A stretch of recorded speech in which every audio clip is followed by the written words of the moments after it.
Hello and welcome. It's time to settle in to let the day fall away. Find a comfortable position where you can feel your body being supported, where you can finally let go. There is nothing else you need to do now, but listen to the sound of my voice. Tonight's story is a quiet one. It comes from a place of sun-warmed earth and cool, starry nights. A story of patience, of silence, and of something precious that simply vanished into the air. There are no jumps, no gore. Just a calm, unhurried story to help you drift away. So take a slow, gentle breath in and let it go with a sigh. One more time, a deep, soft breath and release. Our story takes place in 1984 under the wide sky of South Africa. It begins, as all good stories do, with a city settling down for the night. The city is Johannesburg, a place built on a dream of gold. By day, it is a city of energy, of traffic, of purpose. But as the sun dips below the horizon, it transforms. The sharp edges of the afternoon soften. The fierce African sun gives way to a gentle, cooling air that drifts down from the high plains, the highveld. Imagine the light. It is not the sudden darkness of other places. Here the twilight lingers.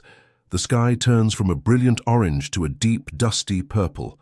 The silhouettes of the mine dumps, those man-made mountains of earth pulled from deep below, stand like sleeping giants against the fading glow. They are quiet monuments to the city's heart, to the very reason it exists.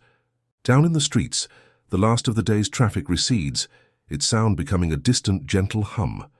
Windows begin to glow, one by one, casting soft yellow squares onto the pavement. The city is breathing out. It is letting go of the day. This is the highveld lullaby. It is the sound of a million lives settling into quiet routines, the clink of plates being cleared, the distant murmur of a television, the soft laughter from a garden. It is the chirp of crickets starting their nightly chorus, a sound so constant it becomes a part of the silence itself. Above it all, the immense, star-dusted sky of the southern hemisphere begins to reveal itself. Here, away from the brightest city lights, the stars feel close enough to touch. They are not cold and distant, but watchful and ancient. They have seen this city rise from nothing, and they will watch it sleep tonight.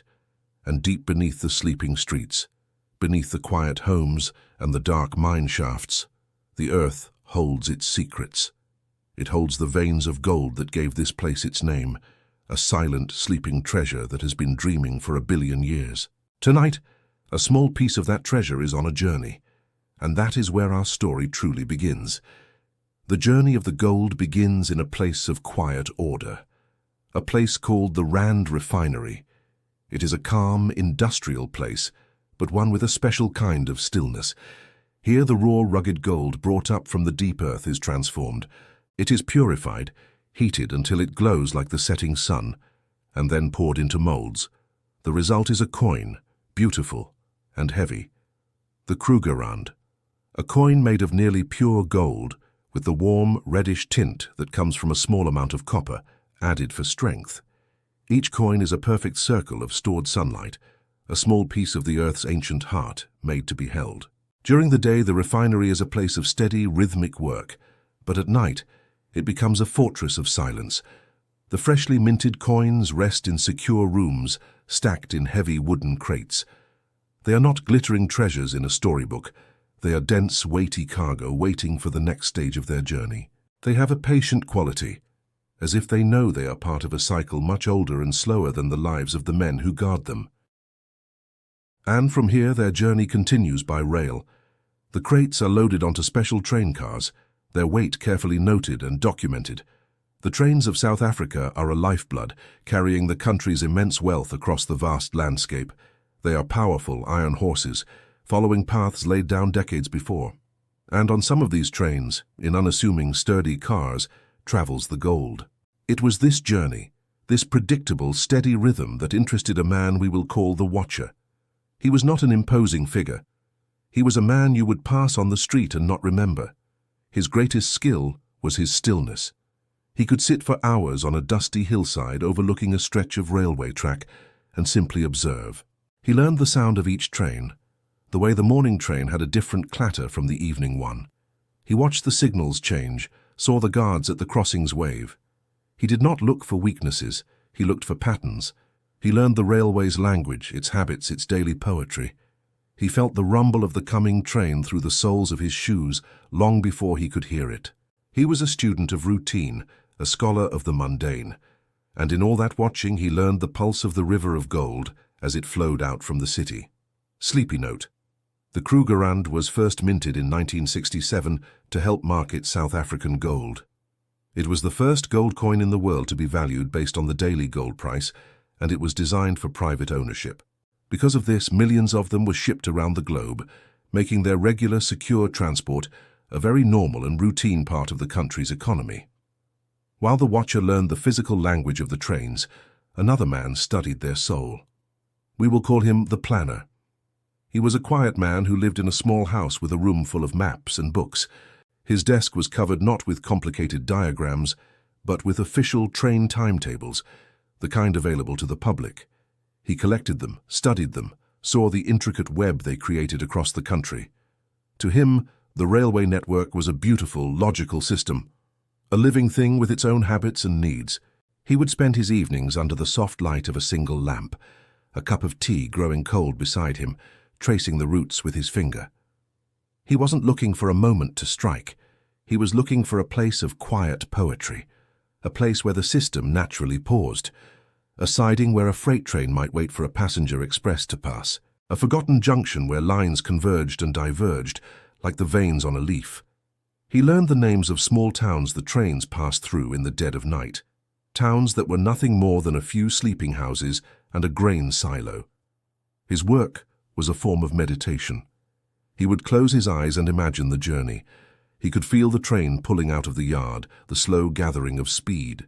He could picture the landscape changing, from the urban sprawl of the city to the wide open grasslands of the highveld. He could hear the lonely sound of the train's horn as it crossed a deserted road in the middle of the night. He was not breaking a system. He was learning to harmonize with it. He was looking for a single quiet note in a long and complicated piece of music, a place where the train would be still just for a moment under the vast, silent canopy of the African stars. And after many weeks of this quiet contemplation, he found it. A place on the map that felt right. A place of perfect stillness. The maps and the timetables could tell the planner the theory of the railway, but he needed someone who understood its practice, someone who felt its rhythms in their bones. This man was the insider. He was not a senior official, not someone who made decisions. He was one of the hundreds of men who worked in the vast, sprawling ecosystem of the rail yards. He was a man who smelled of diesel and iron, who knew the specific groan a certain carriage made when it took a corner too fast. He knew the unspoken rules of the yard, the quiet understandings between drivers and signalmen. The world of the railway was his world. He understood that a train is more than a machine. It is a creature of habit. It has moments when it is awake and alert, and moments when it is dormant, sleeping. He knew about the quiet sidings, the places where a train might be left for an hour or a night, waiting for a new crew or a clear signal. These were not secrets, just the mundane reality of running a complex network. They were the pauses, the rests in the railway's long song. One cool evening, the planner met the insider. Not in a secret, hidden place, but in a simple canteen where workers gathered after their shifts. The air was thick with the smell of coffee and fried food. The conversation was not a detailed plotting of a crime. It was quieter, more human than that.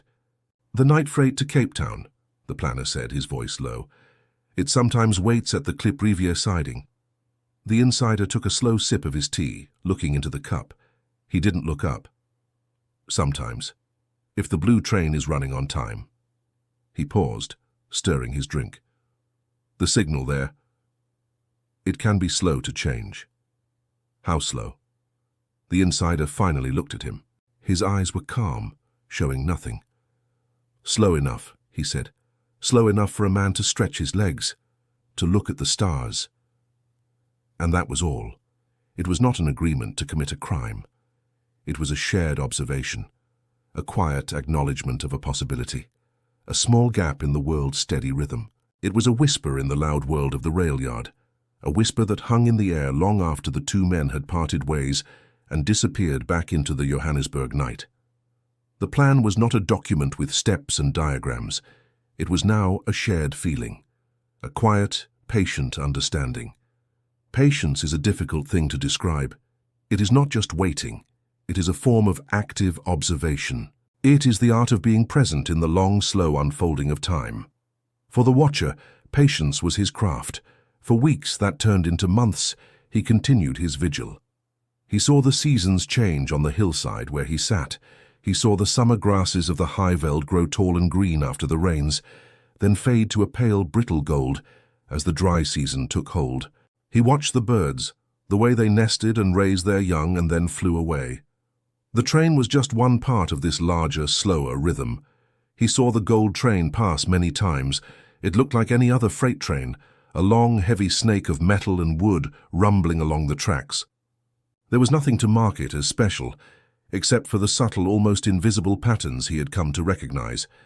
The specific type of car, the position it held in the train, the slightly heavier sound it made as it moved. He learned its schedule until it was a part of his own body clock. He could feel when it was due, long before he saw the plume of diesel smoke on the horizon.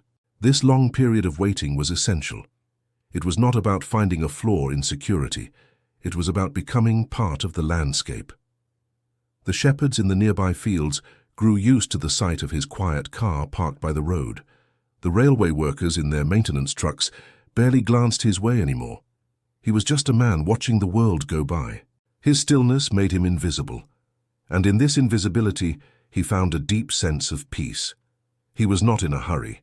The gold had waited for millions of years in the earth. He could wait a few months more. He was waiting for the perfect night, the night the planner had identified, the night the insider had confirmed.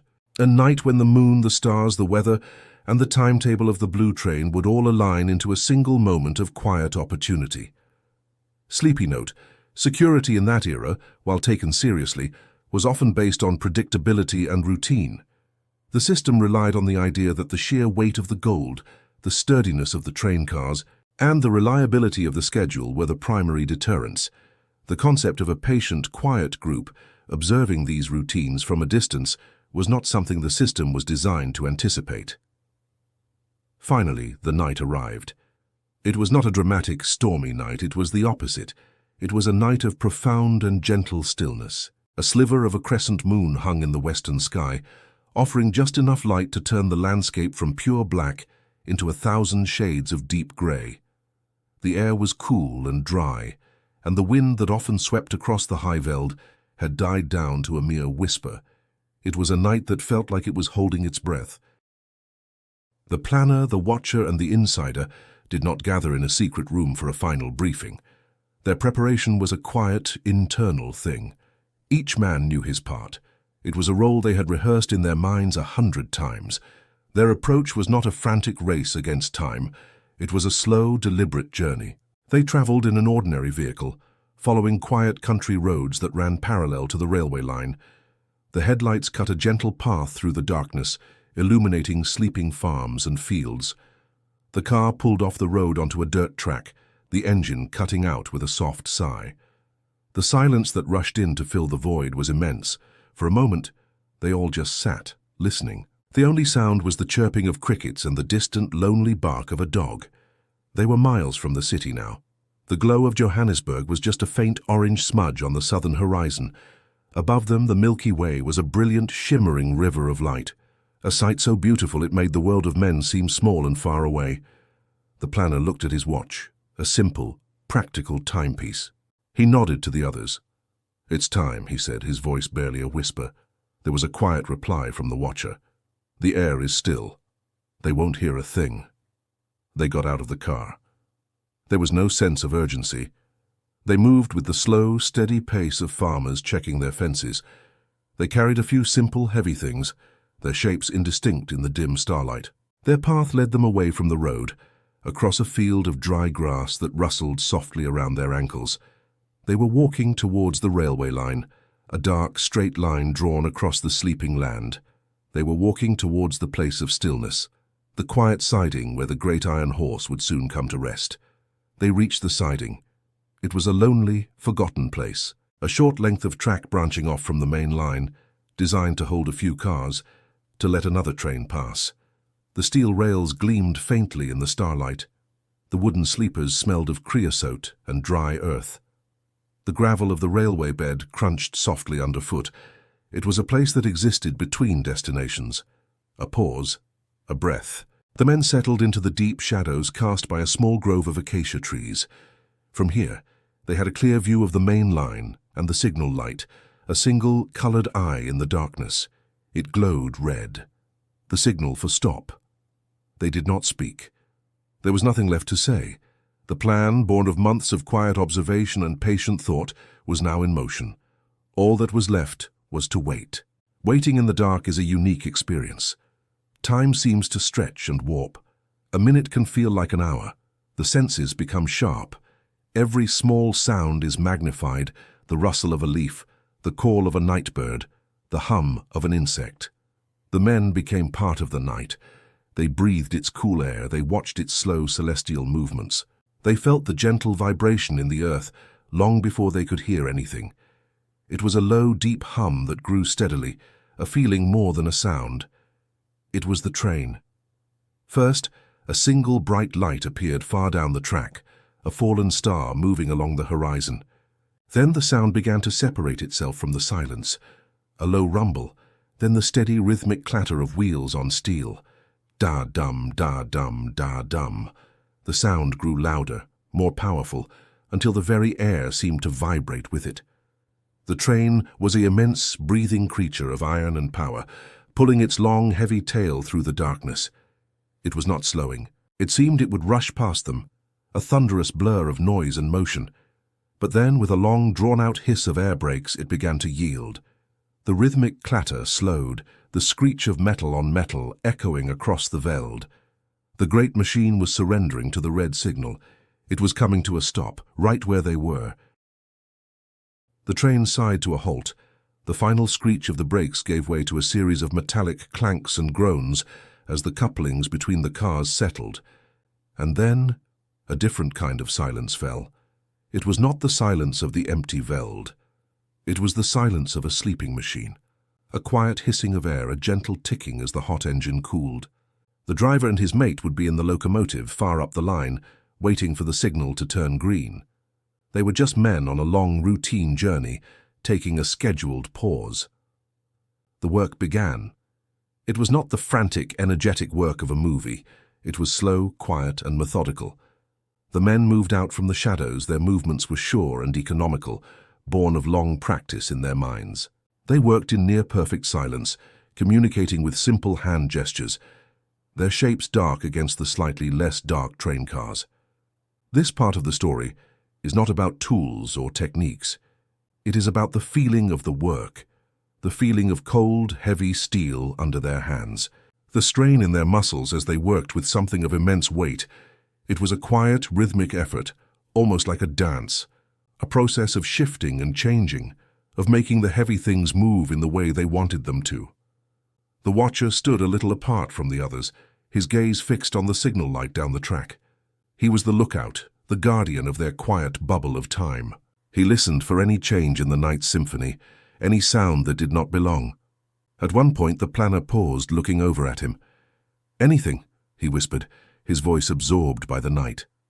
The watcher shook his head, a small, dark movement. "All quiet. The world is asleep." And so the work continued.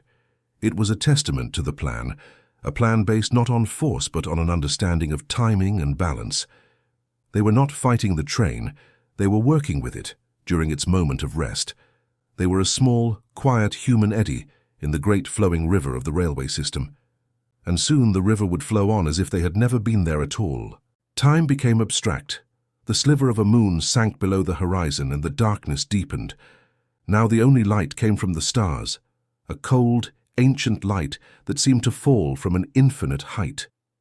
The men worked on, their rhythm steady and unbroken. The minutes flowed into one another. Half an hour passed, then an hour. The world was reduced to this single, focused task. The cool metal, the rough gravel, the heavy weight, the sound of their own steady breathing in the quiet air. This is the part of any story that is hard to tell because it is about the simple, repetitive nature of a difficult task. There is no grand drama, only the patient application of effort over time. The stars, which had been in one position when the train arrived, had now wheeled slowly across the sky. The Southern Cross, the great celestial signpost, had begun its long, slow pivot towards the dawn. The men were in a world of their own making. The sleeping driver in the locomotive, the quiet farmhouses scattered across the veld, the distant, glowing city, all of it belonged to another reality. Their reality was this small stretch of track, this sleeping iron beast, and the silent, heavy treasure it carried. They were like monks performing a sacred, secret ritual in the dead of night. Each movement had a purpose. Each moment of strain was part of a larger, silent prayer. They were not just moving cargo, they were changing a small part of the world's story, writing a new secret chapter in the dark. And all the while, the red eye of the signal watched over them, granting them this small, impossible pocket of stillness. As the work neared its end, the first almost imperceptible change began to occur in the sky. The deep, uniform black of the eastern horizon softened. It was not yet light, but it was the promise of light. A subtle shift to a dark, deep indigo. The brightest stars began to fade as if drawing a veil. The air, which had been cool all night, now carried a distinct chill, the cold breath that comes just before the dawn. The planner, who had been tracking the time not just on his watch but by the stars, gave a soft signal. A low whistle, like the call of a night bird. It was the signal to finish. The final movements were as unhurried as the first. Everything was put back, made to look as it was, a quiet closing, a careful settling. There was no sign of their passing, no trace of their quiet, intense labor. The watcher gave a final look down the long, empty track. He looked at the unchanging red signal. He turned to the others. "It is done," he said. It was a statement of fact, spoken with no emotion, just a simple acknowledgement that this chapter of the night was over. Their retreat was a mirror of their arrival. They walked back across the field of dry grass, their shapes becoming clearer now in the growing pre-dawn light. They did not look back. There was no need. The job was complete. They reached the car, stowed their equipment with a few soft metallic sounds, and got in. The engine started, a sudden jarring noise in the immense stillness. But soon it settled into a low hum, and the car pulled away, its taillights two small red dots receding into the grey landscape. They were melting back into the world, leaving the train to its mechanical sleep, alone in the vast emptiness of the veld. A few minutes after they had gone, a change occurred. The signal light, the red eye that had stood guard over their work, blinked out. And in its place a green light shone, the signal to proceed. Far up the line, the driver, roused from his light sleep by a bell in the cab, stretched and rubbed his eyes. He engaged the engine. With a great shudder and a deep, groaning sound, the train began to move. First slowly, then with gathering momentum, it pulled away from the siding and rejoined the main line. It continued its journey south, a long dark shape rumbling through the landscape of the new day. The sun rose, casting a brilliant golden light over the highveld. It warmed the steel rails and the dry grass. It touched the windows of the passing train. To anyone watching, it was just another train on just another morning. The brief pause at the Kliprivia siding was already a forgotten memory, a tiny, insignificant event in a long and uneventful journey. The river of iron and gold was flowing once more, as if it had never stopped. The train arrived at its destination hours later, pulling into a secure depot under a bright, clear sky. The process of unloading began, a routine task performed by men in uniforms. The heavy crates of gold were moved from the train car to a loading dock. Everything seemed normal. The seals on the car were intact. The paperwork was in order. But one of the clerks, a man who had done this job for 20 years, felt something was wrong. It wasn't something he could see, it was a feeling, a question of weight. He had supervised the unloading of thousands of these crates. He knew their heft, the way the trolley felt under their load.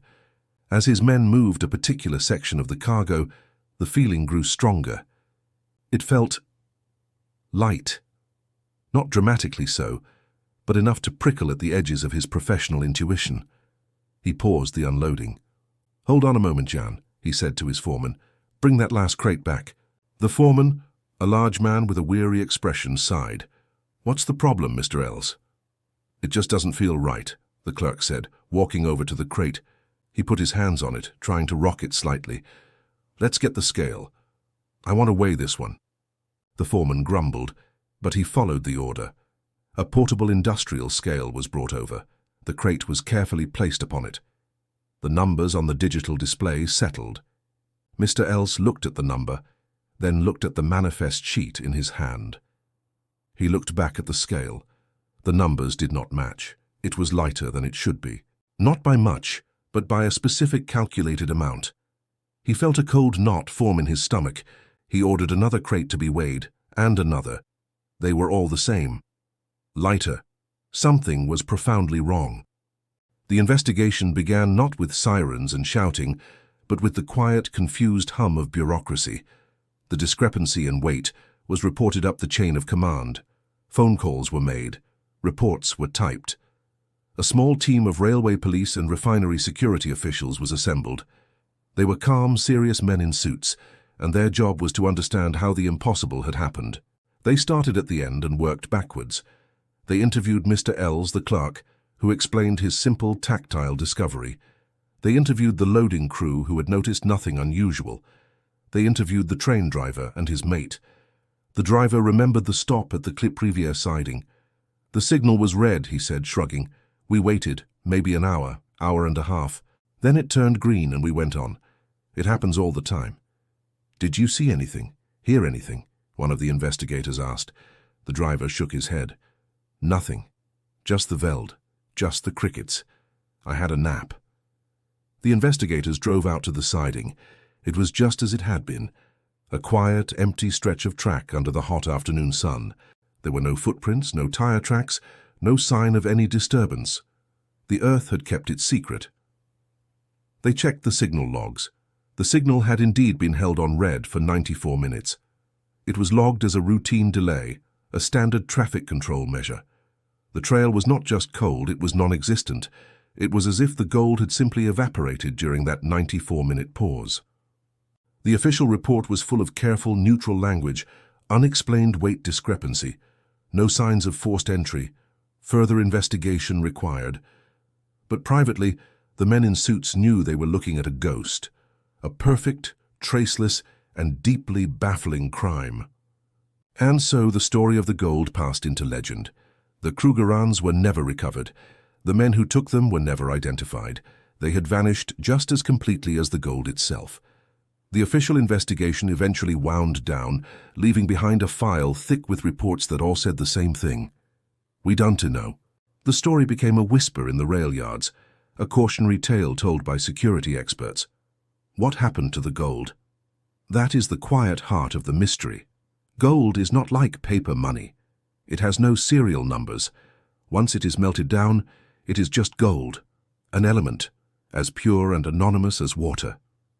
The story that is most often told is that the coins were taken to a small hidden foundry somewhere in the countryside. There, under the cover of night, they were melted down, losing their identity as coins and becoming simple, unmarked bars of pure gold. From there, the gold could have gone anywhere. It could have been sold in small pieces, slowly, and carefully re-entering the world's legitimate gold market without a trace. A bar sold in London, another in Zurich, another in Hong Kong. The gold, which had come from the deep African earth, was simply returning to the great, global river of wealth from which it had come. It might be anywhere now. Part of a wedding ring, a filling in a tooth, a component in a satellite orbiting the earth. It is a comforting thought in a way, that the gold was not hoarded in a secret vault, but was released, dissolved back into the world, hiding in plain sight. Sleepy note. This is where the story becomes a true mystery, as no one was ever charged and none of the gold was ever officially found. The most common theory is that the heist was orchestrated with such deep insider knowledge of the railway's logistics that the culprits knew exactly how to exploit a routine stop. The gold's value in 1984 was significant, worth several $1 million, and its successful disappearance remains one of the most elegant and baffling heists in the country's history. And so we return to the city of Johannesburg, sleeping under the highveld stars.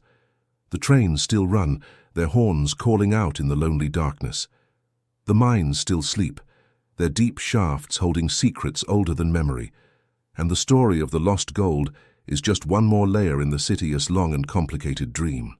It is a story about patience, about quiet understanding, and about how sometimes the most valuable things can disappear not with a crash, but with a whisper. As you lie here now, ready for sleep, perhaps you can imagine that feeling of stillness, the quiet of the open veld, the vastness of the starry sky. Let any busy thoughts in your mind begin to soften and fade. Let them become like the gold, melting down, losing their sharp edges, and dissolving into the quiet, peaceful landscape of your dreams. There is nothing left to figure out, nothing left to solve. The story is over, and all that remains is rest. The kind of deep, quiet rest that comes after a long journey. Allow yourself to feel heavy, supported, and safe. Let the gentle rhythm of your breathing be the only thing you notice, as it carries you softly, slowly, into a peaceful sleep. Thank you for listening. If this story has helped you relax, please leave a gentle comment below. We love to hear from you. Until next time, sleep well.